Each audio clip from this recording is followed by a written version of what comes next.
नमस्कार मित्रांनो, प्रकृती निसर्गोपचार केंद्र व योगमध्ये आपले सर्वांचे मनपूर्वक स्वागत आहे. आपण आपल्या मागील भागात पाहिले की आपल्या शरीरातील पित्त दोष वाढल्यास आहार कसा करावा, पाणी कसे प्यावे. तर या भागात आपण पाहणार आहोत की ऍसिडिटी वरती कोणती योगासने उपयुक्त ठरतात, कोणती आसने पचन सुधारण्यास मदत करतात, त्याचबरोबर पचन संस्थेला बळकटी देत मज्जा संस्थेला शांत करतात. पवन मुक्तासन.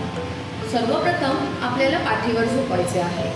आता दोन्ही पाय व हात शरीराच्या समांतर रेषेत ठेवायचे आहे. आता दोन्ही पाय 30 अंशापर्यंत वरती उचलून घ्यायचे आहे. दोन्ही गुडघे बेंड करत छातीजवळ खेचायचे आहे.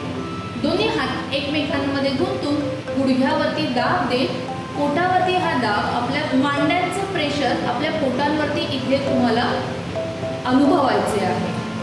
आता आपली मान उचलून आपली हनुवटी गुडघ्यांपर्यंत न्यायची आहे. जर तुम्हाला काही सर्वाइकल स्पॉन्डायलिसिस मानेचे विकार असतील तर कृपया हे टाळायचे आहे. डोळे बंद करून शांत चित्ताने 5 ते श्वास आपल्याला इथे आसन होल्ड करायचे आहे. आता हळूहळू आपल्याला आसन सोडायचे आहे. हे आसन केल्याने आपल्याला पचनास मदत होते व आम्लपित्त रोखले जाते. त्याचप्रमाणे शरीरातील नको असलेले वायू, अपान उदान वायू शरीराच्या बाहेर टाकले जातात. सुप्तबद्ध कोणासन. पहिल्यांदा शरीर पूर्णपणे शिथिल अवस्थेत सोडायचे आहे.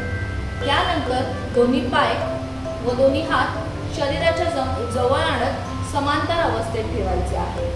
आता उजवा गुडघा दुमडत डाव्या गुडघ्याच्या जवळ आणायचा आहे.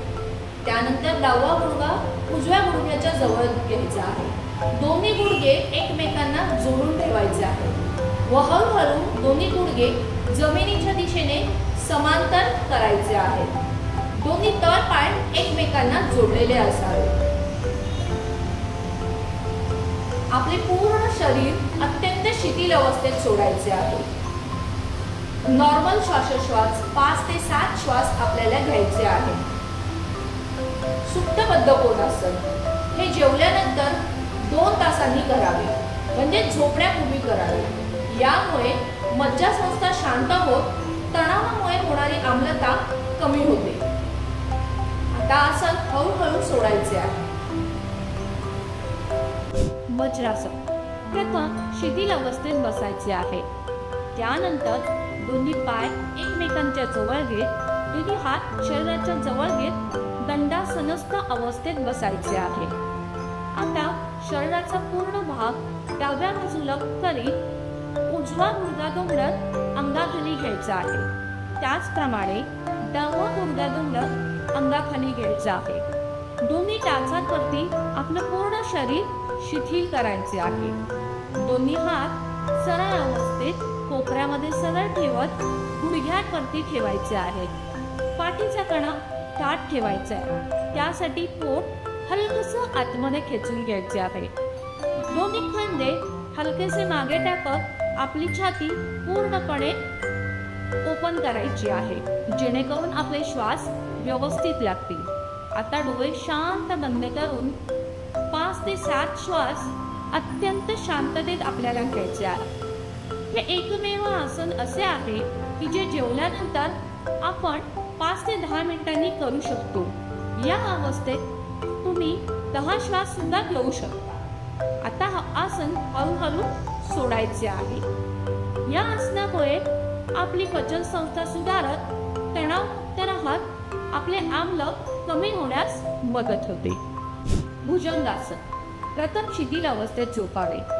त्यानंतर आपले पाय एकमेकास जोडावे. दोन्ही हात शरीराच्या जवळ घ्यावे व आपले कपाळ जमिनीस लावावे. आता दोन्ही हात छातीच्या जवळ घ्यावे. आपले दोन्ही कोपर जास्तीत जास्त जवळ घ्यावे. पाठीचे स्थळ आकुंचन करत आपली हनुवटी व आपली छाती वरती उचलावी. आसन होल्ड करावे. 5 ते 7 श्वास शांततेत घ्यावे. या अवस्थेत आपल्या कमरेखाली आपले पाय, आपले गुडघे अत्यंत शिथिल अवस्थेत सोडावे. दोन्ही हात देखील शिथिल अवस्थेत असावे. आता आसन हळूहळू सोडावे. मान दुखी, कंबर दुखी, खांदे दुखी अशा अवस्थेत हे आसन शक्यतो टाळावे. या आसनामुळे आपल्या पोटातील स्नायूंना मसाज मिळून आपले पचन सुधारते. त्याचबरोबर थायरॉइड असलेल्या लोकांना देखील हे आसन अत्यंत उपयुक्त आहे.